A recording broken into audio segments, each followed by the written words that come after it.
Hey guys, Mr. Milton here. Today we're going to talk about division properties of exponents. At the end of this video, you should be able to use the division properties of exponents to simplify exponential expressions. Okay, so let's look at an example to show our rule and then use our rule as we've done this chapter. So we have a to the fifth over a squared. What is this saying? This is saying a times a times a times a times a over a squared, a times a, because exponents are just repeated multiplication. What does this reduce to? Well, it reduces, because as we can factor out our like factors, it reduces down to a to the third power. Try this one. What does this reduce to? Well, first of all, I have a negative exponent.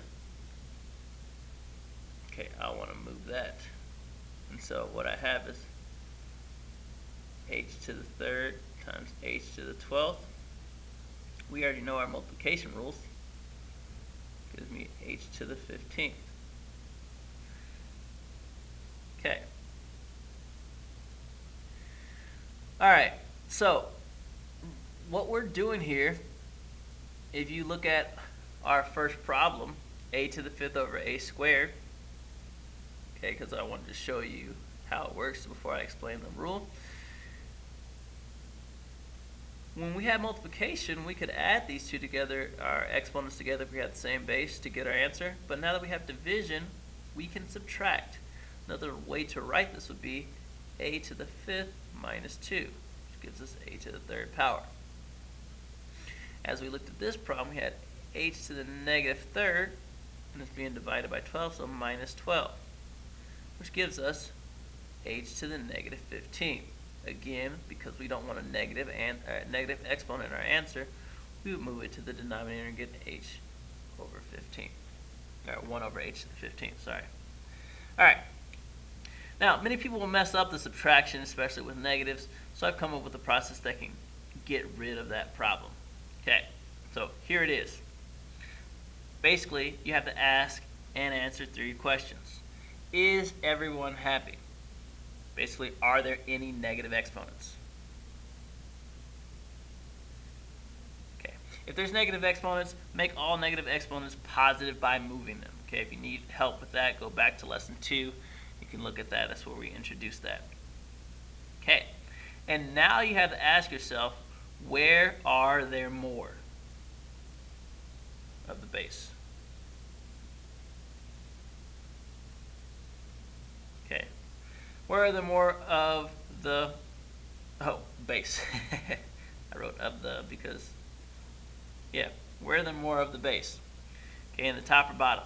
Because wherever that is where it will end up. And then you ask yourselves, how many more?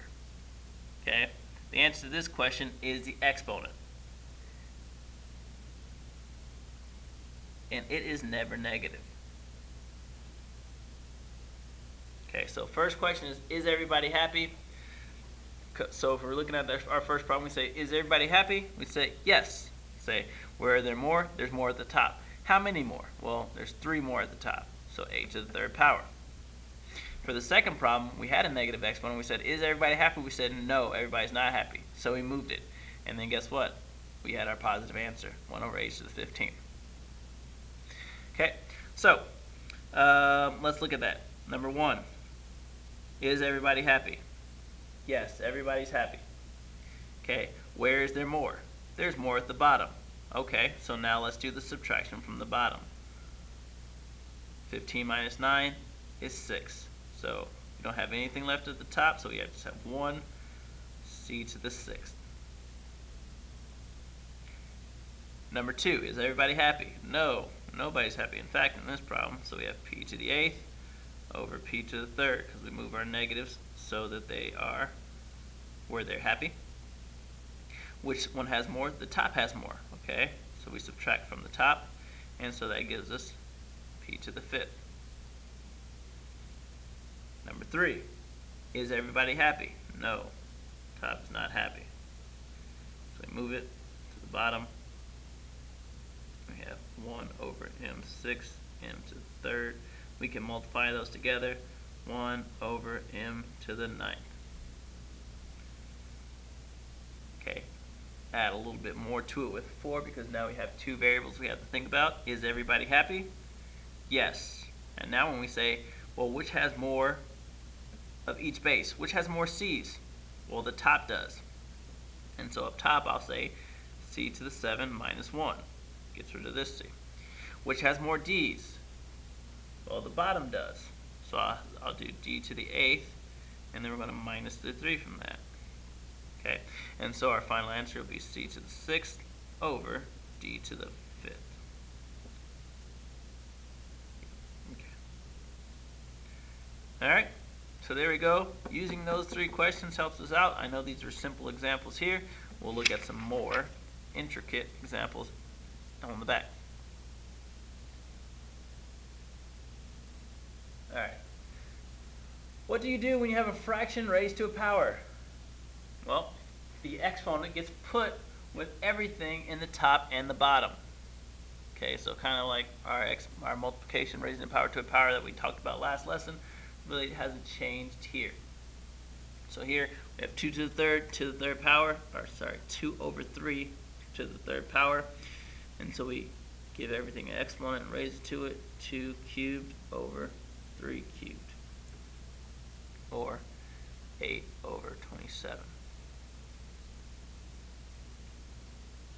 Okay, number 2, we have 4 squared over x to the 6th. So distribute this to each term. Number 3, before we distribute, we should try to simplify inside if there's anything that needs to be simplified. Number 3, there is something that needs to be simplified. We have this negative exponent here. Let's move it so it's happy. X to the third, y, z squared to the 4th. Okay, remember to put that 1 with the y so you don't forget to distribute to the y. So we have x to the 12th, y to the 4th, z to the 8th.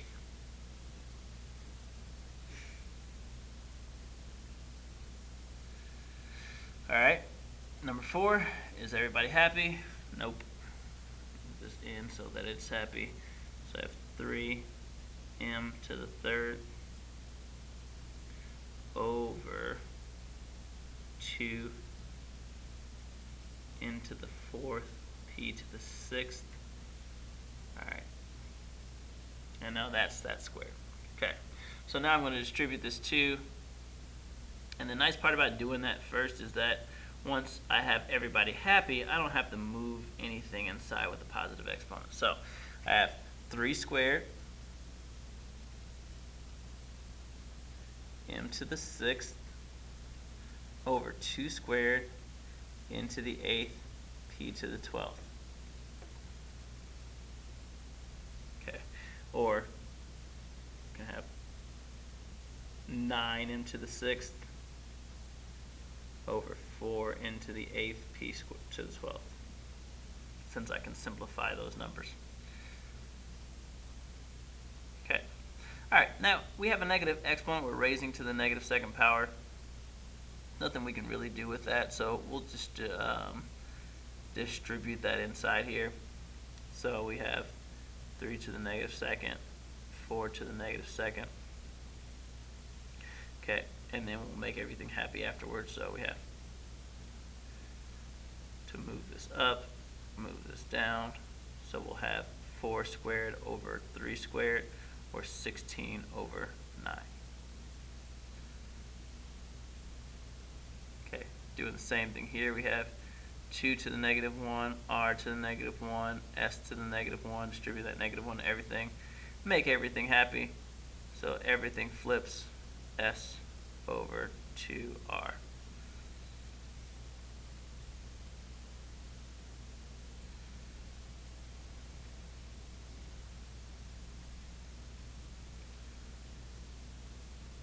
Okay. Alright, with negative exponents, there's no real point in making everything happy inside. You might just distribute, see what you get out. x to the positive 15th, y to the negative 6th, z to the positive 12. We'll see that y is the only thing that really needs to move here. So you have x to the 15th over y to the 6th, z to the 12th.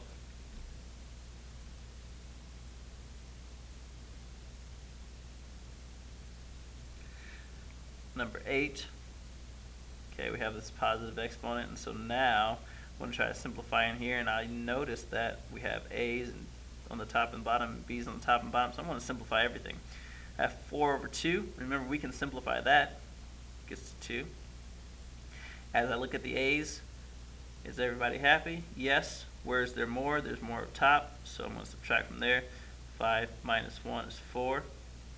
As I look at b's, is everybody happy? Nope. This needs to move to the bottom. Plus 3. So I have b to the 10th here. Okay. So simplifying the inside gives me 2a to the 4th, b to the 10th. And now I raise it to that second power. So 4a to the 8th, b to the 20th power.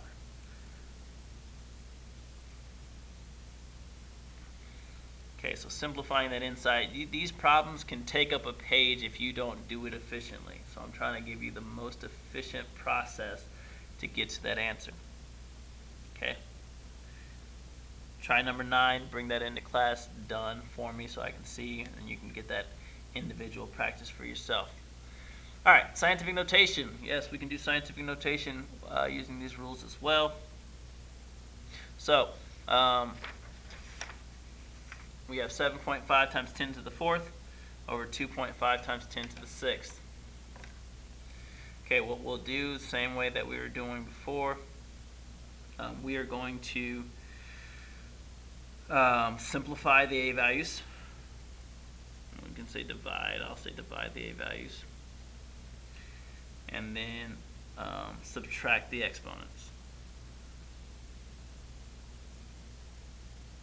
So 7.5 divided by 2.5, that gives us 3. Now we're going to subtract the exponents. The thing that happens here though, guys, is we always have to do the bottom from the top, because if we're going to write it in scientific notation, it's okay to have a negative exponent. Okay, so we're going to always do the bottom from the top. We have 3 times 10 to the negative 2nd in this problem. Okay. Number 2, I need a calculator for that. Okay, so I divide the a values, 4.2 divided by 8, which gives me 0.525. And then I do negative 7 minus 3, which gives me 10 to the negative 10th power. Okay? Now, we have to write this in scientific notation for our answer. And so in order to do that, we need to make sure we move our decimal where it belongs. Our decimal will go here. So 5.25. Now, our exponent was saying move left 10 times, and we moved to the right once. And so now let's say, well, now you have to move left more, because I told you to move left and you moved right. So move left 11 times. Okay. So there's our final answer. Alright, so there you go. Those are the exponent rules. We can have some applications with those, but you should be able to see those all come kind of in a complete circle here, how we can add, subtract, raise a power to a power, multiply, divide, all that stuff, looking at the bases and being real careful with it as you go. Bring number 9 completed, and I'll see you.